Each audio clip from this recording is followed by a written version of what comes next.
The Economic and Financial Crimes Commission, EFCC, called on journalists to report more on designated non-financial businesses and professions whose operators, it said, were not meeting their obligations to regulatory authority. Chairman of the commission, Abdulrasheed Bawar, stated this in Benin City at a workshop for selected reporters on economic and financial crimes reporting for journalists. Represented by the Benin Zonal Commander, Kanu Idago, Bawar said the new Money Laundering Act of 2022 had repositioned the anti-graft agency in its fight against illicit financial activities and funding of terrorists, adding that the domestication of the Special Control Unit against money laundering in the Commission has also made the fight against the act several. I charge the media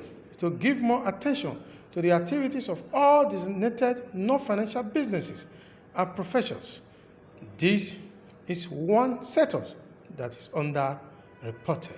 The Commission boss said that the Commission secured 3,785 convictions in 2022, a 70.5% improvement over its record for 2021, when it had 2,220 convictions at 98.93% success rate in prosecution, given that the Commission lost only 41 cases, representing 1.07% within the period.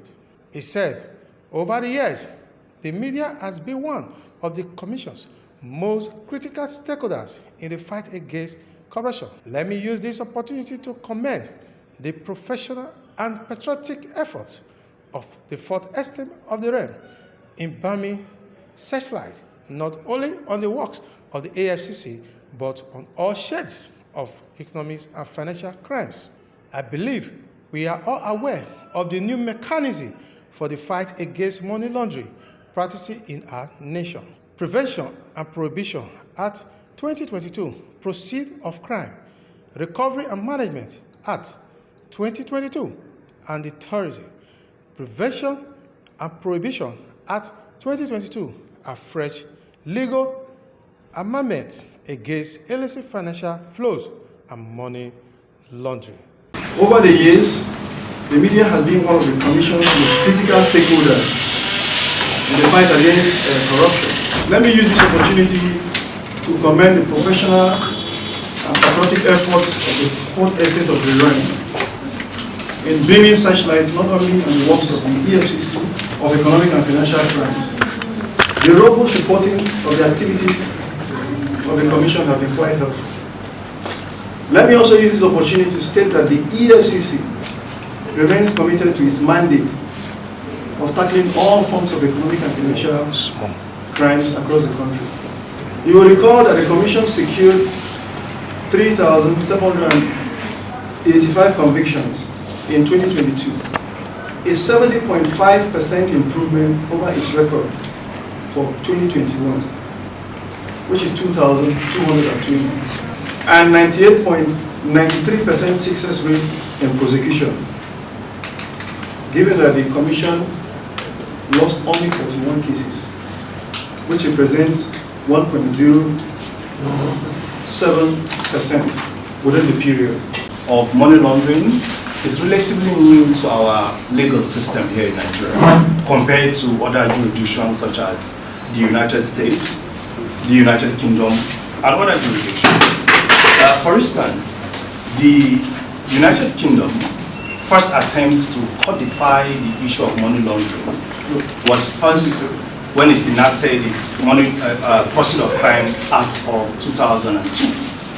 Now, that Proceed of Crime of 2002 enacted by the UK was what inspired the Nigerian first Anti-Money Laundering Prohibition Act of 2004. Now, the Anti-Money Laundering Act of 2004 is not the only money laundering law. EFCC Act as well has provisions that deals with money laundering, but primarily the law in Nigeria that deals with anti-money laundering law 2004, that was the first enactment, Now, this enactment was later repealed and reenacted in the year 2011. I talk about penetration, exploration, intensification, and exhaustive inquiries. Raising sposa, asking questions, digging deep, for us to be able to bring in issues and perspectives that will be in public interest. Now, investigative journalism has to do with posing new questions that will bring forth new answers. You know, Charles Caleb Cotton at one time he said that, he said, we hold all our knowledge, not to those who have agreed, but to those who differ. Our knowledge, our civilization, our insight, our perspective, societally, we hold them not to those who have agreed, but to those who differ. And investigative journalism is about following a pattern, a perspective that the society is not following. Economically lower with lower transaction fees.